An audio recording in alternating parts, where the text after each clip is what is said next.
হরে কৃষ্ণ, রাধে রাধে। আমি নীলিমা আবারও নিয়ে চলে এসেছি একটা নতুন ব্লগ তোমাদের কাছে। কেমন আছো সবাই আগে বলো। আশা করি সবাই ভালোই আছো। ছেলের তো খুব মজা। তো আমরা বেরিয়ে পড়লাম বাইকে ডুমাস বিচ, সুরাতে। বাড়ির থেকে প্রায় 10 মিনিটের রাস্তা। তো স্টার্ট করলাম, যাত্রা শুরু করলাম। তখন যাচ্ছিলাম, বাজে সন্ধে 6টা, কিন্তু কেউ বলবে না এত রোদ দেখে যে তখন সন্ধে 6টা বাজে। এখানে তো সন্ধে দেরি করে হয়, প্রায় 7টার কাছাকাছি হয়ে যায় সূর্য ডুবতে, সানসেট হতে। তো এখানে বাচ্চারা খেলা করছে, ক্রিকেট খেলছে। চলে এলাম আমরা ক্যাম্পাসের বাইরে।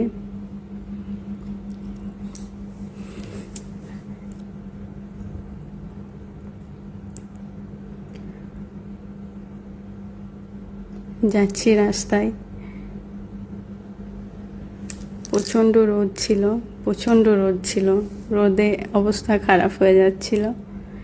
তো এখানে আমরা গেলাম, আগে বাইকে তেল ভরিয়ে নিয়ে তারপর আমরা আবারও বেরিয়ে পড়লাম। দেখো এখানে গাছে কত পাখি বসে আছে।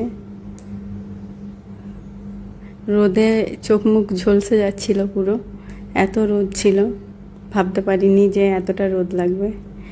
তারপর আমরা এই বিল্ডিংটা দেখো, যেন মনে হচ্ছে সমুদ্রের উপরে শিপ আছে, এত সুন্দর ডিজাইন এটার, খুব সুন্দর। আর রাস্তার মাঝখানে দু সাইডে রোড, আর রাস্তার মাঝে দেখো অনেক অনেক খেজুর গাছ, পুরো লাইন খেজুর গাছের সারি। বাড়ির থেকে 5 মিনিটের দূরত্বে আছে এখানে সুরত এয়ারপোর্ট। এটা হলো এয়ারপোর্ট।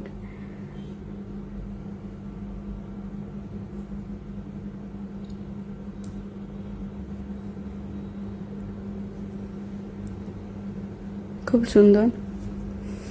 সব থেকে ভালো হচ্ছে এখানে রাস্তার মাঝে মাঝে অনেক ফুলের দোকান আছে। আমাদের এখানে যেমন ফুচকাওয়ালা, আইসক্রিমওয়ালা থাকে, এখানে রাস্তার কিছু দূর গিয়েই আখের রস আর নিম্বু পানি এসব আছে। কারণ এখানে প্রচণ্ড গরম, খুব গরম এখানে। আর 7টায় সানসেট হয়, তার মানে বুঝতেই পারছো আমরা বেরিয়েছি 6টায়, কিন্তু যে মানে ভাবতে পারছি না যে সন্ধে 6টায় এত রোদ হতে পারে। তো আমরা এসে গেছি বিচের কাছাকাছি।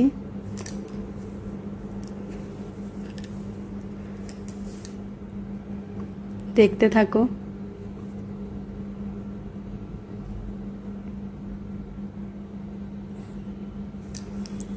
এত রোদেও যে এত মানুষ আসতে পারে বিচে ঘুরতে, ভেবে অবাক লাগছে।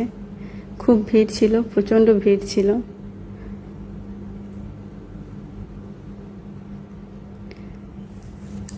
এটা হচ্ছে বিচের সামনে, এটা হচ্ছে সুরত মিউনিসিপ্যাল কর্পোরেশন। মানে এখানে ওদের তরফ থেকে, গভর্নমেন্টের তরফ থেকে এখানে একটা পার্কের মতো করেছে, যেখানে বাইক বা কার যা থাকে সেটা ইয়ে করার জন্য, রাখার জন্য, স্ট্যান্ড করার জন্য পার্কিং। কাছেই এয়ারপোর্টের কারণে এখানে মিনিটে মিনিটে তোমরা প্লেন ওরা দেখতে পাবে। খুব সুন্দর। তারপর আমরা এসে গেছি বিচের কাছে, কিন্তু আমাদের কপাল খারাপ ছিল যে এখন ভাটা চলছে, তাই আমরা জল খুব কাছের থেকে দেখতে পাইনি। সমুদ্রের ধারে একটা মন্দির, জানি না কোন ভগবানের মন্দির, গুজরাটিতে লেখা আছে, আমি তো পড়তে পারি না গুজরাটি। তাই এত গরমের মধ্যেও যে বিচে এত ভিড় হতে পারে ভেবেই অবাক লাগছে আমার। তো আমরা বিচের কাছে গেলাম, সি ফেসের কাছে। এখানে একটু দাঁড়ালাম। প্রচণ্ড গরম, গরমে অবস্থা খারাপ হয়ে যাচ্ছিল। এত গরম যে কিছু বলার নেই। ওয়েস্ট বেঙ্গলের থেকে এখানে আরও বেশি গরম। তো ছেলে জল তেষ্টা পেয়ে গেছে, তো বললো যে চলো, আমি আইসক্রিম খাবো বা কিছু খাবো। এখানে সেরকম দোকানও নেই। এখানে দেখো ক্যামেল আছে, উট, বাচ্চাদের রাইডের জন্য ক্যামেল রাইড। তারপর ছেলে নিয়ে চলে এলো গোলা, গরমে খাওয়ার জন্য। বসে বসে ও খেতে শুরু করে দিয়েছে। আমরা আশেপাশেটা একটু ঘুরে দেখলাম। কিছু খেলনার দোকান আছে এখানে,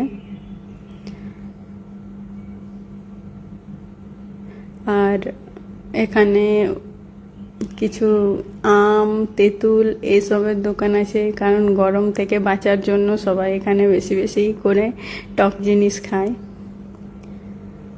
তারপর আমরা বিচ থেকে বেরিয়ে এলাম, কারণ গরমে আর থাকা যাচ্ছিল না। তারপর আমরা একটু পার্ক সাইডটা একটু ঘুরে দেখলাম, খুব সুন্দর। দেখো, এটা সবার বসার জন্য আর ঘোরার জন্য বেশ ভালো জায়গা।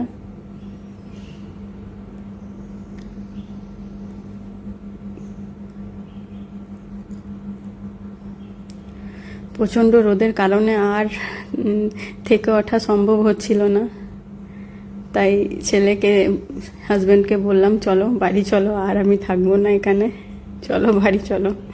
প্রচণ্ড রোদ, প্রচণ্ড গরম ছিল।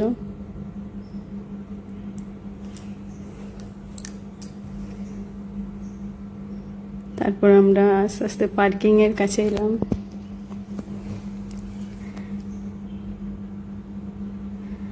বাইক বের করে আমরা বাড়ি আসার জন্য রেডি হয়ে গেলাম।